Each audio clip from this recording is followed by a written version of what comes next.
Dear CG, I am so grateful to God for allowing me to serve in this ministry, and I am excited to see what God is going to do in everyone's life in 2019. I know many of you have a lot of goals this year. So do I. One of my prayers is that you wouldn't pursue those goals alone. That you would trust your CG family and that you know that your goals are also our goals. That we are a committed community and that you can depend on us for anything. That this year you know you have a tribe with you to go into everyday trials and temptations, who care about you and want to see the best version of you. To be completely honest, I know some people like to think that this generation is the weakest.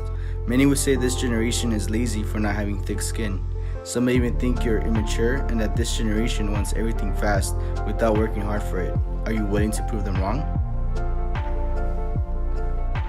I know that they are wrong and that you can prove it. In fact, I've seen you prove this time and time again. The question is this a year we don't look back and actually change our perspective? That's why my prayer for your next year isn't a popular one.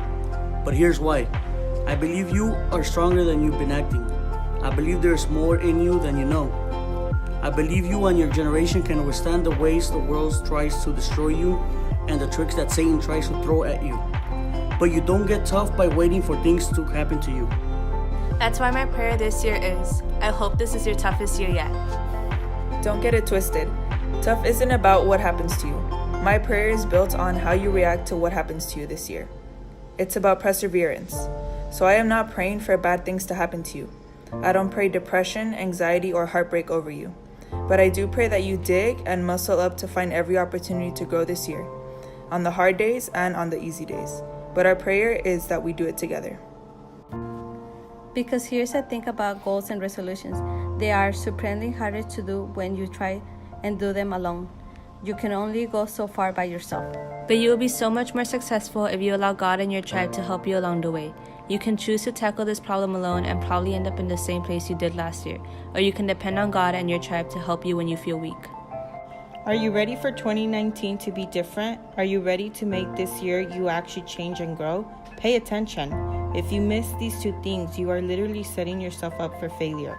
If you want to grow, you will need a lifeline to God through Jesus, and will need your tribe. God didn't intend for us to do life alone. He made us all different so we can do life together, so we can complement each other and support one another. You will need your tribe, your crew, your squad, your home team, whatever you want to call it. You will need a family around to keep you accountable, to be able to be united and pray for you, so that you may not forget that you are brave, strong, and confident. That you would cause this generation to rise up and say, the time is now.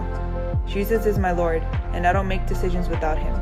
I will trust his plan for my life, and I will do my part, because I know when my faith is tested, it grows. I trust who God says he is. So are you in? When obstacles come our way, I pray you turn them into opportunities to grow. I pray for strong faith, that you will be committed to his word because it makes us stronger. That this year, you will start growing closer to God through everything that you go through. The good, the bad, and the ugly. And that you realize how much you need your tribe. Sincerely,